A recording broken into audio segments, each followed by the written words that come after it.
जय श्री अमरनाथ जी। अभी हम हैं पहलगांव बेस कैंप पर, जहां पर सभी श्रद्धालु रात्रि विश्राम करने के बाद चंदनवाड़ी बेस कैंप की ओर बढ़ेंगे।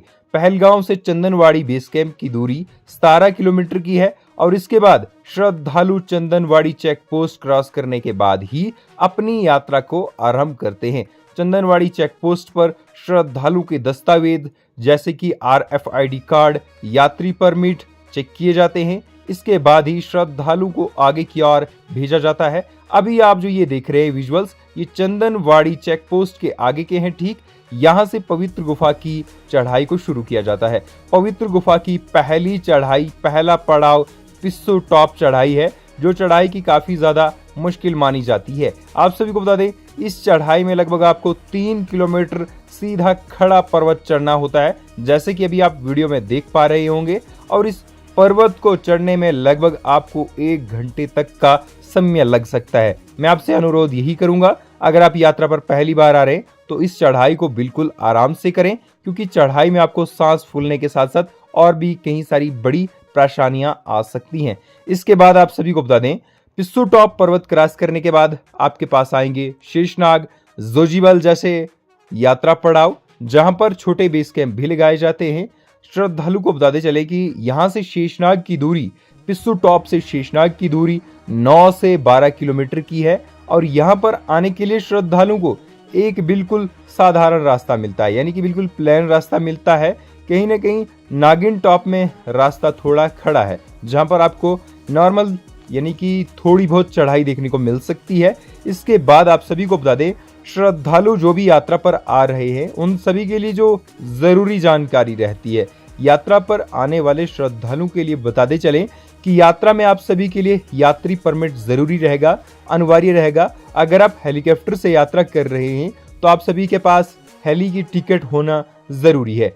इसके बाद ही आपको यात्रा बेस कैंप में एंट्री दी जाएगी। जम्मू भगवती नगर से लेकर पहलगांव और बालटाल के लिए पूरी सुविधाएं रखी गई है। श्रद्धालुओं के लिए इमरजेंसी आपातकालीन स्थिति के लिए यात्रा कॉनवॉय में 250 बसेस में से अन्य ऐसी बसें होंगी जो बिल्कुल खाली चलेंगी, ताकि अगर कोई भी यात्रा ट्रैक पर जो जम्मू से श्रीनगर का है उस पर अगर कोई गाड़ी खराब हो जाती है तो जल्द से श्रद्धालु को लिया जाए। यह है पवित्र गुफा के ठीक आगे का रास्ता, जो आप लंबी लंबी लाइनें देख रहे हैं। यह है पहलगांव का रास्ता और जिस रास्ते से मैं इसको शूट कर रहा हूं वह है बालटाल का। अभी हम शेषनाग में हैं। शेषनाग की यहाँ पर आप लाइव तस्वीरें देख पा रहे होंगे। शेषनाग झील के पास जाना प्रतिबंध है, यहाँ पर किसी भी तीर्थ यात्री को शेषनाग के पास नहीं जाने देते। अभी आप जो ये चढ़ाई देख रहे हैं, ये महागुणस टॉप की ओर चढ़ाई है। महागुणस टॉप की जो चढ़ाई है वो पवित्र यात्रा में दूसरी सबसे कठिन चढ़ाई मानी जाती है, क्योंकि महागुणस टॉप की चढ़ाई 14,000 फीट की ऊंचाई पर स्थित अमरनाथ यात्रा में सबसे ऊंचे पर्वत की चढ़ाई है, जिसमें खासकर तीर्थ यात्रियों को ऑक्सीजन की कमी देखने को मिलती है। इसी के साथ रुकने की व्यवस्थाओं को लेकर अगर हम बात करें तो पवित्र यात्रा में यात्रियों को शेषनाग, पंचतरणी, जोजीबल जैसे बेस कैंप पर रुकने की व्यवस्था के साथ साथ मेडिकल फैसिलिटीज भी दी जाती है, जिनमें अगर यात्रियों को जुकाम, बुखार की जैसी शिकायतें आई हों तो उन्हें तुरंत ट्रीटमेंट भी दिया जाता है। श्रद्धालु को बताते चले कि यात्रा के दौरान अगर आपका स्वास्थ्य खराब है तो यात्रा पर बिल्कुल भी न आने का अपना प्लान बनाएं। और साथ ही साथ अगर आप हेलीकॉप्टर से यात्रा कर रहे हैं तो आपको पंचतरणी हेलीपैड तक पहुंचाया जाएगा। पंचतरणी हेलीपैड से पवित्र गुफा की दूरी लगभग 6 किलोमीटर की है एक तरफा। और बालटाल मार्ग की अगर हम बात करें तो बालटाल मार्ग के लिए आपको पैदल ही जाना होगा। लगभग 14 किलोमीटर पैदल जाकर आप बालटाल बेस कैंप पर पहुंच सकते हैं। श्रद्धालु को बताते चले कि अमरनाथ यात्रा में श्रद्धालु को निशुल्क व्यवस्थाएं जैसे कि अमरनाथ यात्रा में मेडिकल सुविधा और साथ में ऑक्सीजन व्यवस्था श्रद्धालु के लिए निशुल्क रहेगी। पहलगांव में हर साल की तरह बस पहलगांव से बेस कैंप यात्री तक फ्री निशुल्क घुमाएगी श्रद्धालु को। इसके लेकर फिलहाल कोई अपडेट नहीं है, पर यह कंफर्म लग रहा है कि उसी तरह से रहेगा भी।